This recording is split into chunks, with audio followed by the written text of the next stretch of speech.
अब बेटा हम चैप्टर करने जा रहे हैं चैप्टर 6 क्लास 9 त्रिभुज मतलब त्रिकोण, इसका मतलब ट्राइंगल। क्या ट्राइंगल? भाई ट्राइंगल होता है क्या? ट्राइंगल होता है बेटा कोई ऐसी आकृति, कोई ऐसी फिगर जिसके अंदर बेटा क्या हो, तीन साइड हो, 1 2 3। मान लो ये ABC ट्राइंगल है, इसमें साइड्स कितनी है? 1 2 3, 3 साइड्स है ना, तो इसी को बेटा हम त्रिभुज या त्रिकोण कहते हैं। ठीक है बेटा, इतनी बात समझ में आ गई? ठीक। अभी हम 9th क्लास के अंदर बेटा क्या पढ़ के आए थे? कॉन्ग्रुएंट ट्राइंगल मतलब सर्वांग सम ट्राइंगल पढ़ के आए थे। मान लो ये ट्राइंगल है, फर्स्ट ABC और ये बेटा CDE नाम है ना। और एक त्रिभुज बेटा ये रहे, ठीक है बेटा, PQRSTU। ठीक है, ये देखो बेटा ये दोनों त्रिभुज जो हैं बिल्कुल बराबर है, हाइट में बराबर है, दिखने में बराबर है, फिगर में बराबर है, सब कुछ बराबर है। तो बेटा ऐसे त्रिभुजों को मैं सर्वांग सम त्रिभुज बोलता हूँ। कैसे बोलता हूँ? सर्वांग सम कॉन्ग्रुएंट ट्राइंगल्स। क्या? कॉन्ग्रुएंट ट्राइंगल्स मतलब इनके अंदर सब कुछ। और कॉन्ग्रुएंसी का साइन ये था 9th क्लास में पढ़ के आए हम। लेकिन बेटा ये कैसे हैं? ये देखो एक छोटा एक बड़ा, लेकिन देख शेप दोनों की सेम है। क्या है? शेप दोनों की सेम है, लेकिन बेटा दोनों की अगर हाइट नापे, साइड्स नापे तो वो बराबर नहीं। तो बेटा ऐसे को बोलते हैं हम सिमिलर या समरूप। क्यों? रूप समान है, देखने में सेम है, सिर्फ क्या है? सिर्फ देखने में सेम है, बाकी कुछ और सेम नहीं है। भाई समझ में आ गया? समरूपता क्या हो गई? समझ में आ गया? आपकी एनसीईआरटी में दिखा रखा है ये ताजमहल की छोटी फोटो, बड़ी फोटो। पता क्या है? ये छोटा ताजमहल है, जैसे ताजमहल का मॉडल घर लाते हो और एक ओरिजिनल ताजमहल है। दोनों बेटा समरूप है, रूप समान है दोनों के, लेकिन दोनों बराबर नहीं है। अगर बराबर होते तो कॉन्ग्रुएंट होते, सर्वांग सम होते, सारे अंग समान होते, सब कुछ बराबर होता। लेकिन बेटा सिमिलैरिटी ऐसी नहीं होती। क्या होती है? सिमिलैरिटी ऐसी नहीं होती। तो बेटा एक चीज याद रखना जरा, अगर कोई त्रिभुज, अब मैं नॉर्मली बना रहा हूँ, सर्वांग तो सिमिलर है, क्या है? ये मान लो ABC है, ये PQR है, और मैं कहता हूँ भाई ये दोनों सिमिलर हैं, दोनों क्या है? समरूप हैं। क्या है? समरूप हैं। तो एक बात याद रखना, इनके कोण कॉरस्पॉन्डिंग एंगल जो है, परस्पर इनके कोण बेटा क्या होंगे? बराबर होंगे। परस्पर भुजाएं भी बराबर होंगी, मतलब सेम अनुपात में होंगी, समान रेशियो में होंगी। कैसे लिखूंगा? ऐसे लिख सकता हूँ, angle A is equals to angle P, angle B is equals to angle Q, angle C is equals to angle R। ऐसे लिख सकता हूँ। और समान अनुपात वाली बात कर रहा था ना, समान सेम रेशियो, तो मतलब A side AB is in the same ratio to PQ and AC is to PR and QR या BC ले लो अपॉन में QR होती। समझ में आ गया? समान अनुपात में सेम रेशियो के ये होती है भैया। हाँ, अब बेटा अगली चीज देखो, थेल्स थ्योरम। क्या? थेल्स प्रमेय। क्या? थेल्स की प्रमेय या थ्योरम। पहले तो बेटा ये प्रूफ करने के लिए भी आती थी, पर आजकल आनी बंद हो गई। थेल्स प्रमेय क्या कहती है? मान लो एक त्रिभुज है। क्या है? एक त्रिभुज है ABC है। मान लो इसमें एक बीच में लाइन खींची, हमने लाइन डाली, एक लाइन सेगमेंट डाला, ड्रॉ किया, उसको नाम डाला PQ। क्या? वो क्या है बेटा? ये बिल्कुल इसके क्या है? पैरेलल है ना। PQ is parallel to BC, इसका मतलब PQ BC के समानांतर है। ये कभी भी आपस में मिलेंगे नहीं, कभी भी आपस में मिलेंगे नहीं। क्या है? पैरेलल है, समांतर है। तभी भी ऐसी कंडीशन हो तो बेटा हम मान के चलते हैं कि ये जो PQ लाइन है, ये वो इन लाइनों को, इन साइडों को, इन भुजाओं को बराबर भागों में बांट देती है, बराबर भागों में बांट देती है। और बेटा जो बांट के मेरे पास आता है, वो मेरे पास क्या आता है? ये आता है AP बटे में PB is equals to AQ बटे में QC। इसे कभी भूलना नहीं। क्या? थेल्स थ्योरम यही कहती है। क्या कहती है इसे बेटा? और इसे प्रोपोर्शनैलिटी थ्योरम भी बोल देते हैं, बेसिक प्रोपोर्शनैलिटी थ्योरम। लेकिन बेटा इससे कोई लेना देना नहीं, थेल्स के नाम से याद रखना। बीच में कोई लाइन हो तो बेटा समांतर होगी, पैरेलल होगी, और इस रेशियो में काटेगी, बराबर भागों में काट देगी। एक चीज और, दो ट्राइंगल सिमिलर कब होते हैं? समरूप कब होते हैं? सिमिलर कब होते हैं? करना पड़े तो क्या करें? तो भैया एक कंडीशन है कि तीनों एंगल बराबर हो, एंगल एंगल एंगल, या तीनों भुजाएं बराबर हों, साइड साइड साइड, या दो एंगल बराबर हो तब भी काम चल जाता है एंगल एंगल में, ठीक है बेटा, या एक साइड एक एंगल एक साइड, साइड एंगल साइड हो बेटा, ये 3 कंडीशन फुलफिल, 4 कंडीशन फुलफिल होनी चाहिए, ठीक है। एक क्वेश्चन देखो, क्या देखो बेटा, एक क्वेश्चन, एक बड़े पूरे करने का चलाता हूँ इसे, तब आएगा ऐसा करते हैं इसको। तो बेटा एक क्वेश्चन दे रखा है आपका, एक फिगर दे रखी है बढ़िया वाले ट्रायंगल की, इसके अंदर ट्रायंगल दे रखा है ए बी और सी, बेटा इसके अंदर एक लाइन दे रखी है ऐसे, और फिर ऐसे, और एक ऐसे एक लाइन डाली हुई है, ठीक है। इसके अंदर बता रखा है, क्या बता रखा है कि डी एफ, क्या डी एफ, अब है क्या डी एफ, ये ना डी एफ, और ये क्या दे रखा है ई, इसने बोला D F is parallel to A C, मतलब D F line A C के समानांतर है, D F line A C के समानांतर है। जरा इसे छुपा के देखो बीच वाली लाइनों को, तो वो देखो अभी थेल्स नजर आई जो भी करके आए हम, देखो ए डी, तो ये बराबर भागों में ऐसे बटेगा नहीं बटेगा, B D upon D A, B E upon E C, ऐसी सॉल्व करेंगे। एक कंडीशन और दे रखी है, क्या D F is also parallel to A E, मतलब ए ई के भी समान अंतर है, ए सी के भी समान अंतर है, मतलब भैया दो दो त्रिभुज लेके सॉल्व करना पड़ेगा। और प्रूफ क्या करने को बोल रहा है भैया, प्रूफ करके दिखा दो, क्या प्रूफ करके दिखा दूं कि बी एफ बटे में ई एफ बराबर बी ई अपॉन में सी ई होगा। इंपॉर्टेंट क्वेश्चनों में से एक क्वेश्चन है भाई, ठीक है, और करने में बहुत आसान है, क्या है बहुत आसान है, वेरी इजी। तो बेटा सबसे पहले वाला छोटा वाला ट्रायंगल ले लेते हैं, ए बी ई, देख पा रहे हो, ए बी ई, तो बेटा हमने खुद बोल रहा है कि भैया डी एफ जो है ए ई के बराबर है, तो सेम प्रमेय यहाँ लग जाएगी, इसे भूल जाओ, इतना याद रखो, इसे भूल जाओ, इतना याद रखो, सिर्फ इतना करो बेटा। तो इसके अंदर मैं जब प्रमेय लगा दूंगा, मुझे पता है भैया डी एफ पैरेलल है ए सी की, क्या है समानांतर है, तो बराबर भागों में बांटेगी, क्या रेशियो बना, बी डी बटे में डी ए बराबर पी एफ अपॉन में क्या हो गया ई एफ, ये हो गया बेटा पहला।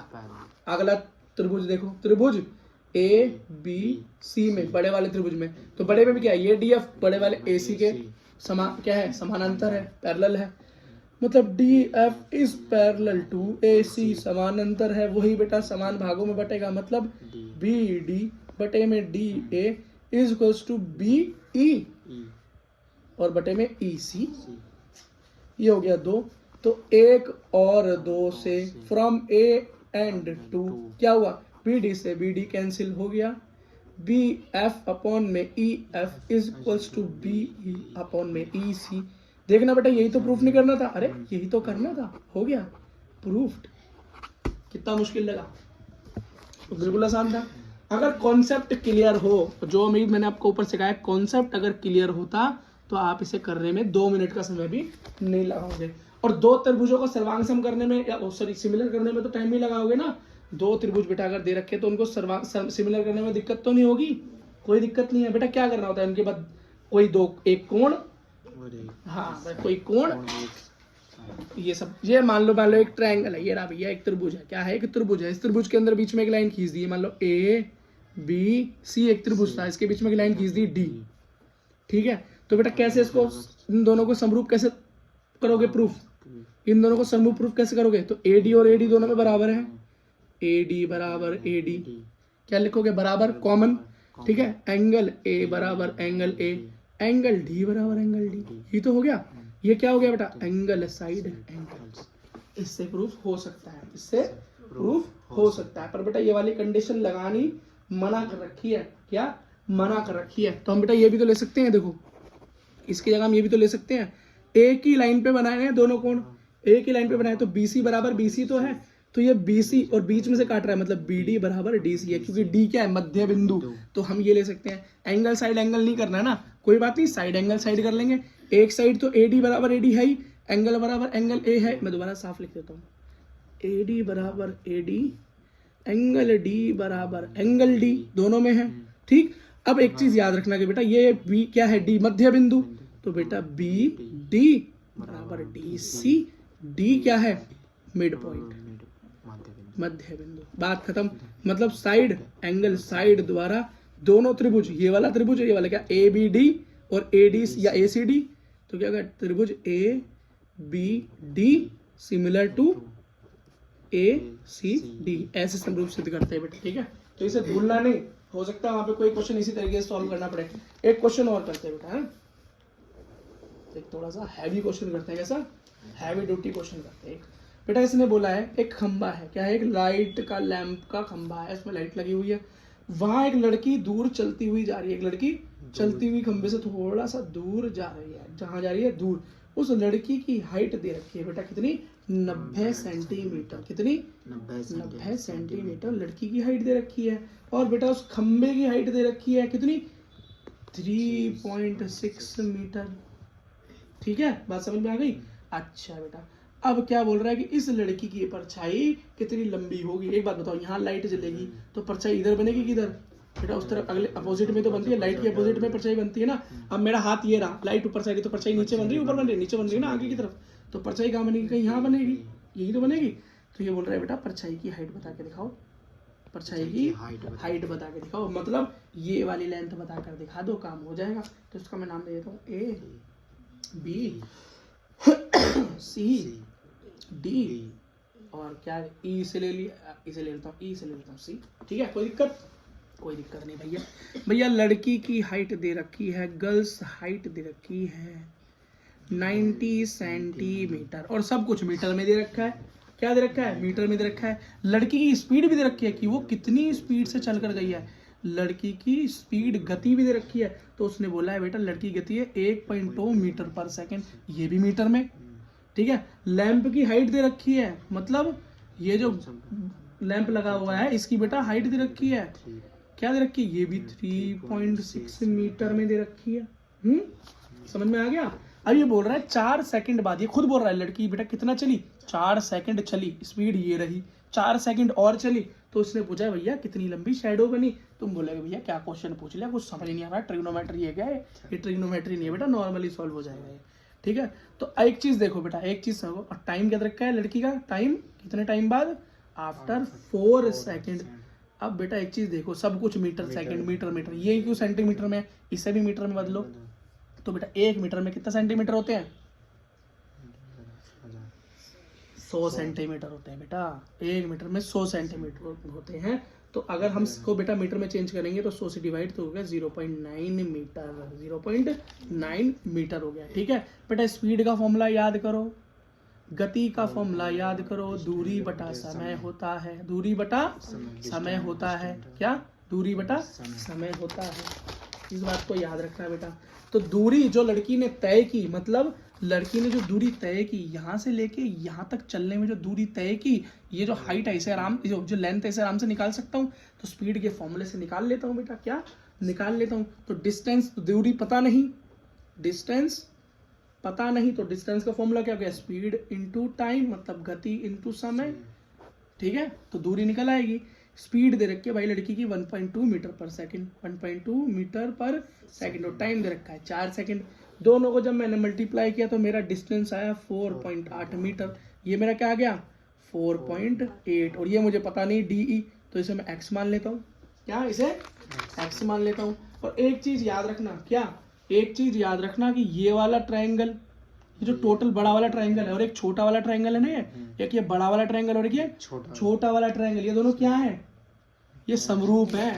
ये कैसे हैं सिमिलर, देखो बेटा, तो बड़ा वाला ट्रायंगल है मेरा ABE एंड ये है CDE, छोटा वाला, ठीक है। याद रखो दोनों के अंदर जो बेटा एंगल बन रहा है, देखो यहाँ भी तो 90 बन रहा है, लड़की सीधी खड़ी है और यहाँ खंबा सीधा खड़ा है, तो 90 90 दोनों तरफ 90 90, तो कोण क्या हो गया, बराबर हो गया, angle B is equals to angle D is equals to 90।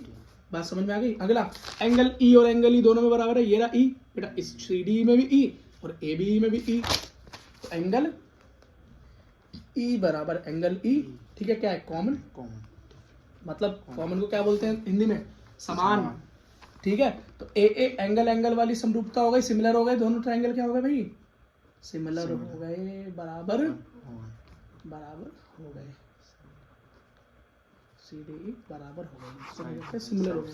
और बेटा इसी सिमिलरिटी के हिसाब से मैं बोल सकता हूँ कि ये बेटा बराबर रेशियो में एक दूसरे को बांटते हैं। दोनों की रेखा एक दूसरे की क्या होंगी, समानुपाती होंगी ना। कैसे पता समानुपाती होंगी बेटा, यहाँ सीखा था ना, जब दो ट्राइंगल समान होते हैं तो इनकी परस्पर कोण मतलब कोरस्पोंडिंग एंगल बराबर होते हैं, और उनकी रेखा, उनकी जो भुजाएं होती हैं, उनकी जो साइड्स होती हैं वो बेटा सेम रेशियो में बराबर होती हैं। तो ए बी बटे में पी क्यू, ए सी बटे में पी आर, ठीक है बेटा। तो इसी हिसाब से अब इन दो ट्राइंगल्स की, इस वाले की, बड़े वाले की और छोटी वाले की भुजाएं भी बेटा क्या होंगी, समान अनुपाती हो जाएंगी। क्या हो जाएंगी, समान अनुपाती हो जाएंगे। समझ में आया नहीं आया बताओ जल्दी। बोलो बेटा बोलो। तो हो गया डी ई बटे में, बोलो बीई बटे में D E equals to A B बटे में सी डी, ठीक है। समझ में आ गया, इतनी बात समझ में आ गई, नहीं आई, ठीक है बेटा। और इस हमारे पास क्या क्या है, बीई बेटा, बीडी जो निकल के आए है क्या, बीडी बोलो, बीडी क्या है, बीडी है बेटा मेरे पास 4.8, क्या है 4.8। अब बेटा सीधा नीचे दिखाओ, ये आ गया मेरा 4.8। नेक्स्ट बेटा ये मुझे सी डी जो पता ही नहीं है, ये डी ई मुझे पता ही नहीं है मेरा एक्स, क्या हो गया एक्स, और बटे में बेटा क्या है एक्स इज इक्वल्स टू 3.6 अपन में 0.9, पॉइंट से बेटा पॉइंट गया 9 चौक 36, ठीक है। तो गया 4.8 प्लस में x इज इक्वल्स टू 4 उधर तो मल्टीप्लाई 4x, ठीक है। अब देखो काटो इसको, 4.8 को इधर रहने दो, 4x minus X, 4.8 equals to x में से x किया तो गया 3x, ठीक है। तो बेटा x बराबर आ गया 4.8/3। समझ में आया,